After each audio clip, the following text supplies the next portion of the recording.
Hey y'all, welcome back to my channel. Today I've got a list of books that are great for a rainy day, at least in my opinion, because we've been having a lot of rain lately. Tropical Storm Debbie just passed through here in the last couple of days, so we're finally getting a little sunshine, which you can kind of see over here by my curtains, but the last weekish have been very gray and rainy, so I've been thinking about like what would be great to read on a rainy day, and I've ended up with kind of two lists. One of these lists is much more atmospheric, kind of leans into that dark, dreary gray vibe, and then the other is stuff that I think is cozier and good like escapism for a rainy day. So we're going to start with that first set, just because the very first book that popped into my mind when I was thinking of rainy day books was Mexican Gothic by Sylvia Moreno Garcia. This is a gothic horror novel about a young woman who receives a very alarming letter from her cousin, who's just been married and moved into a manor with her husband's family, and this young woman goes to visit her cousin and things are very immediately not right. The manor is kind of dilapidated, it's falling into disrepair. Everything is kind of wet and misty and gross just all the time, and the people that live in the manor are more than a little bit creepy. So she's trying to figure out what the heck is going on and seeing if she can like protect her cousin in some way. But the atmosphere of this was just so well done. It was so creepy and oppressive that I really felt like I was there with our main character Noemi as she was investigating everything, and I just think this is such a good atmosphere for a rainy day because it's so just damp and rainy itself. Like the book is damp and rainy, so I think it's perfect for that atmosphere. Another one that I've got that's also a gothic horror that I think is not quite as like damp in atmosphere, but is still great because it's a nice short book you can get through really quickly. The Brides of High Hill by Nevo. This is the most recent, I think it's the 6th or 7th, but it's the most recent Singing Hills cycle book.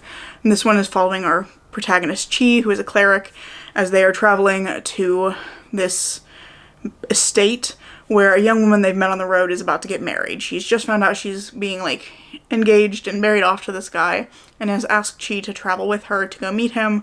And upon arriving at the estate, it's clear that not everything is as it seems, and this book is just like very dark and creepy, and it goes in some interesting different directions. It's also like fairly fast paced for a gothic story, just given that it's like very short. It's under 200 pages.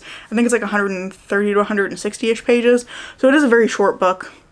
And I think it makes it like a perfect one to read in like a single rainy afternoon, because that like dark oppressive atmosphere I think really matches up with that vibe. And it's again nice to just have something you can, it's like bite-sized and you can just read a whole book in a single afternoon and have that whole story. So I think this one's really fun for that reason. Another really short book that I think is easy to read is You Should Have Left by Daniel Kelman, I think. Not 100% sure on his name, it will be on screen, but this one is a horror novel, but it's not gothic specifically. I would say this is a little more surreal and eldritch than gothic, but it does a really great job with oppressive atmospheres, which I think is kind of what I've gone for with this list, is things that are a little bit oppressive in some way, kind of physically oppressive. And so this one is following this writer who he has like a script that's overdue, and he and his family go on a trip to this like idyllic village in Germany in a very remote area, and he's gonna go be in this cabin and finish his script, except that when they arrive at the house, things are not as they seem, and the house itself seems to have weird dimensions. The inside of the house shifts and changes and doesn't match the outside of the house. And so the author starts to realize that something is very wrong here and is trying to figure out how to get his family out. This is, I would say, much more a character study than it is specifically about the family. It's much more about the author and kind of the way that he treats his family and the things that he's dealing with. And kind of, you know, him wrestling with his own demons. And I think this was interesting. I didn't love this book. I think I gave it like 2 stars, but for me it was just that I didn't find the main character interesting. That said, I think this book was fairly popular because there is a movie of it. This has, what's his name? Kevin Bacon in it as the author. So like I think this book was fairly popular. I think this is one where I might be the odd person out on it. I just didn't really like following the main character, but I did think that the book did a fantastic job of making the house itself feel very like creepy and like it was closing in on the characters. My next recommendation is Midnight is the Darkest Hour by Ashley Winstead, and I'm recommending this more for the same reason as I recommended Mexican Gothic, because it's very like rainy, wet atmosphere. This one is set in, I think, Louisiana or Mississippi maybe. It's set in a small town in the South during the summer, so lots of rain, lots of humidity, and I think it really nails that kind of like damp, dreary atmosphere. But this one is following a young woman who is a preacher's daughter, and she has a secret that she is afraid will be revealed when a skull is found in the swamp. And it kind of goes from there. It doesn't go in the direction you're thinking it's going to go. And it's about her and her relationship with the kind of outcast boy of the town and their like long-term friendship and the things they get into together. It's very much a character study of both of them and the influence or impact of hatred, I would say, in a small town, in this place where everyone knows everyone. And I just think it was so interesting. It does a lot of really interesting things with like religion and power, and on top of all that has just a fantastic atmosphere that's just really creepy and damp feeling, and I just thought this was really well done, and the writing is really lush and lovely as well. Another book I didn't like as much, kind of along the lines of You Should Have Left. This is another book about like isolation, and then There Were None by Agatha Christie. This one I know I'm the odd man out on though, because lots of people love this book. I think it's one of her most popular and best-selling books. I just didn't love the ending of this one, but other than that, I think it's fantastic. So this one is, if you're not familiar, about a group of people who end up on an island. They're all invited there, and then they're being killed off one by one, and they have to try and figure out what the heck is going on and who's the killer. The whole thing is set on this island. They never are able to get off the island. Like, they're trapped. And on top of that, there's like the tides rolling in. I believe there is a couple of scenes that are, or there are a couple of scenes that are really rainy, where they're all kind of like trapped in the house because it's like pouring outside. It does that kind of like isolated, creepy atmosphere really well. And it really like truly feels like things are hopeless for these characters, and they're, you know, desperately fighting against themselves and the elements to try and survive the situation. So I just really enjoyed this. I think it's a fun one. It's also another one that's very short, so it's easy to get through in an afternoon. It's very bite-sized, and I think it is very fun. I just didn't love the ending, but again, I'm the odd one out on that.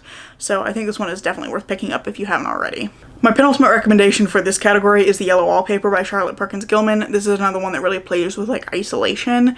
This is following a woman who is basically put on a rest cure by her husband and her doctor, and she's locked in a room with yellow wallpaper, and it's about her slow descent into madness as a result of that.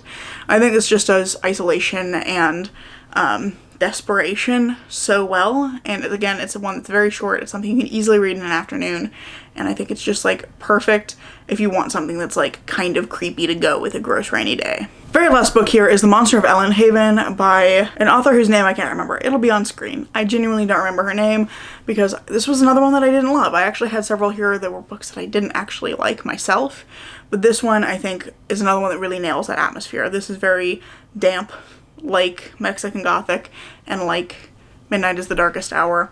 This one is a kind of series of vignettes following the formation and development of a relationship between a man and a monster and the kind of atrocities that they get up to together. So it's kind of a fantasy story.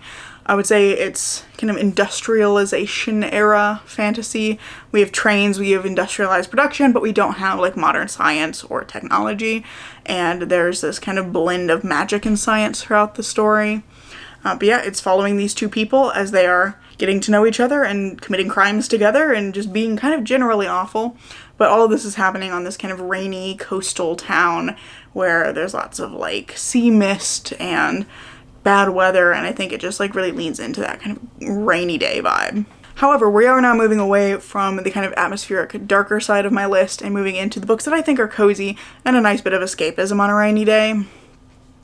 The very first thing that came to mind for me for this category is A Marvelous Light by Freya Marske. I'm actually going to take off the dust cover because this version has a plastic dust cover that's really reflective. But look how pretty the cover is. I like this like wallpaper thing. Wallpaper is super important in this story. I'm not going to say anything further than that, but wallpaper, very important. But this book is a fantasy romance with a murder mystery plot engine. I think I've seen this kind of advertised as a fantasy murder mystery with a romance, but the romance is definitely the central element of this, so I think it's important to know that going in, because I've seen a lot of reviews of people who are disappointed because the fantasy was more central than the murder mystery. So I think knowing that going in makes the experience a lot better. This book, though, is following Robin, who accidentally becomes the liaison to the magical world and pretty much immediately gets cursed. He doesn't know why, he's not sure what the people who cursed him are after, but he ends up working together with his counterpart from the magical world, a magician named Edwin, to try and break this curse and figure out what happened to the guy previous in this role. And the two of them slowly fall in love over the course of the story. They spend more time doing that than they really spend investigating, but the character development and the relationship development is just so well done. These characters are so well rounded, they feel like real people, and the ways that they get to know each other and kind of respect and admire each other's skills is just really sweet and really wholesome, and I just really enjoyed seeing how their relationship developed across the story. I'm trying to figure out what to do with this dust jacket. I'm gonna see if it'll sit on my desk. So just seeing like the ways that that relationship develops across the story is just really warm and cozy, and there's also lots of lovely like Edwardian atmosphere, because this is, I should say, set in the Edwardian era in England, and so there's lots of like cozy Gothic libraries and social mores that affect the ways that they're able to interact with each other, which kind of necessitates the secrecy and pushes them into a lot of like physically and socially closed off scenes, if that makes sense. I'm not really sure how to describe that, but it's just like a very cozy story of these two people meeting, becoming like friends and respecting each other and like appreciating each other, and then slowly falling in love over a course of like, I think it's like a week or two. It's not like a huge long timeline, but the kind of forced proximity is a big part of it. So I don't know how to describe this book really, because it is kind of an odd one, because it is a romance, but also it's this other thing. But I just think it's so cozy and fun to read, and it's got some very lush writing as well. Everything is very like descriptive and lovely. So I think it's just a really good one for a rainy day, because it's so cozy and I think kind of takes you out of that gray, dreary atmosphere. The next set of recommendations is all kind of like one recommendation, but it's like several, because I recommended The Brides of High Hill under the kind of atmospheric creepy side of this. I think the rest of this series, though, is a really great cozy series for a rainy day. Every book in the series, the Singing Hill cycle, which starts with The Empress of Salt and Fortune, every book in the series is fantastic. I think that they're all just like fun, bite-sized stories. They're very emotional. They're all kind of about storytelling, and I think that's really interesting and fun to read about. It's all these different kinds of stories that we're learning about, and the different ways that people think about stories, the different way that people tell stories. And I think it's just really like warm and interesting. And even though some of the books deal with pretty dark topics, especially my personal favorite is, what is it called? Mammoths at the Gates. That one is very much about grief, but it is such a like comforting book anyway, that I think these are all just like cozy and comforting, and maybe not Empress of Salt and Fortune, that one's pretty sad, but like they're all ultimately, I think hopeful is the word I'm looking for. They're all kind of ultimately hopeful in a way that I think is just like perfect if you want something cozy and you want to come out of it feeling kind of like lighter in a way, even though again, some of them pretty sad, but ultimately very comforting. My next recommendation is Mother Tongue by Demetria Martinez, which this is another one that talks about some pretty dark topics, particularly abuse of a child, but is again about like hopefulness. And this one is kind of a coming of age story. We're following Mary, who is like a young woman. She's like 19, living with her aunt in Albuquerque. This is where it's very sunny actually. It's like lots of like desert heat in this book, so if you're looking for something that's kind of the opposite of rain, this one. But we're following Mary, and she's kind of stuck in life. She doesn't really know what she wants to do with her life. She doesn't know who she wants to be. And then her aunt decides to take in a refugee from El Salvador who is fleeing the civil war there, and he has himself been like a rebel leader. And he comes to stay with them for a while, and he forms a relationship with Mary, and it's about the ways that he kind of helps her find her path in life, the way that their relationship develops, and she learns so much from him about like his love of his homeland and his like care for his people, and the ways that he has like sought to make other people's lives better, and it helps her kind of clarify like what she wants out of life. And he's just a really interesting character who she ultimately like knows very little about, despite this like summer that they spend together while he's working on getting some of his papers in order to go seek refugee status in Canada.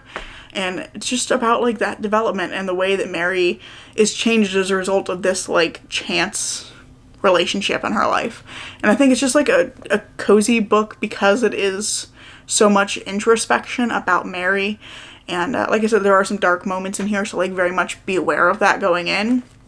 But I love the ending. The ending made me like happy cry, and I just think it's like such a sweet, comforting book, but also like it's so much about self-discovery that I think it's just like warm in the end. Next up is A Psalm for the Wild-Built by Becky Chambers. This is another one that I've chosen because it is warm and cozy. I feel like that's the buzzwords for this section. Warm and cozy. This one is the first book of the Monk and Robot series, and I actually can't remember either of the characters' names off the top of my head, but it is following a tea monk and a robot who meet and go on this little like adventure as the tea monk is kind of figuring out, what do I want to do with my life? Like, who am I? Am I on the path that I want to be on? Is this what I want for the rest of my life? Do I want to like make a change? And the robot is wanting to know more about people and is going around asking everybody like, what do you need? So it's about this like adventure they have that's very based on this question of like, what do you need? What is it that you need out of life? What do you need right in this moment? That's kind of what it's exploring. But this one is just like really sweet. The relationship between the monk and the robot is really cute. There's also a scene in like a rain-soaked forest, so there is a little bit of rain in here, but overall I think this is just like a really warm hug of a book, and it's another one that's very short, so it's like very easy to read in an afternoon. I listened to the audiobook and would highly recommend that experience, and I think it's just really like comforting. My very last recommendation is Northanger Abbey or Northanger Abbey. I've heard it a bunch of different ways, by Jane Austen. This one is a kind of parody of a Gothic story, so it's kind of like Mexican Gothic, but what if it was poking fun at Gothic stories? This one is following a young woman who meets some new people and then starts to believe that she's living in a Gothic novel. She's kind of obsessed with Gothic novels, and there's all these things happening to her that have her going like, oh, is there going to be a body in that closet? Oh, is he actually evil? And it's so funny and charming, and she has some really terrible people in her life who do not respect her in any way, but she ends up meeting these other like wonderful people who really support her and love her, and it's really sweet and it's so funny. And Jane Austen is always like very funny. She has really great humor, but this book is just like cozy and sweet and funny, and I had a great time with this. It's also pretty short. I think it's one of her shorter novels, and I just really enjoyed all the like Gothic parody aspects of this. So those are my recommendations for a rainy day book. Let me know down in the comments what kind of book you like to read on a rainy day, if you lean more into that like atmospheric vibe, or if you lean more into wanting something warm and cozy and kind of escapist. I would love to know what your opinion on that is. I think I tend to lean a little more for the atmospheric side. I like a lot of horror, and I like kind of leaning into that gray, dreary feeling, but I definitely can see a reason for both, and I would love to know which one that you prefer as well. So I really hope you enjoyed this video, and if you have, I hope you consider giving it a like, maybe even subscribing to see what comes next. I'm currently posting on Tuesdays and Saturdays, and I hope to see you in the next video. Bye.